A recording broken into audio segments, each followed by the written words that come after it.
అసలు శివతత్వానికి ఉన్న గొప్పతనం ఏమిటో తెలుసా?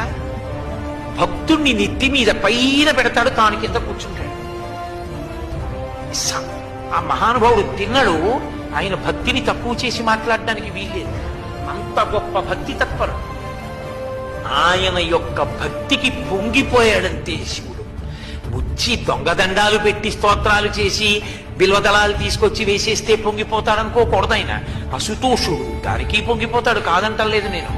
కానీ మనసున్న చోట ఆయన పరవశించిపోతాడు, నెత్తి మీద పెట్టుకుంటాడు. ఆయన ఎంగిలి నీళ్లు నోట్లో పట్టుకొచ్చి లింగం మీద ఉమిశాడు, అభిషేకంగా తీసుకున్నాడు.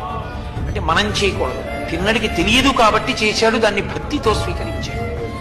కాలి చెప్పుతో శివలింగాన్ని తుడిచాడు, కూర్చగా అంగీకరించాడు. ఎంగిలి మాంసం మొక్క పెట్టాడు, నవ్యోపహార అయితే మంచి ఆహారం పెట్టామని తినేశాడు. ఇంత పరవశ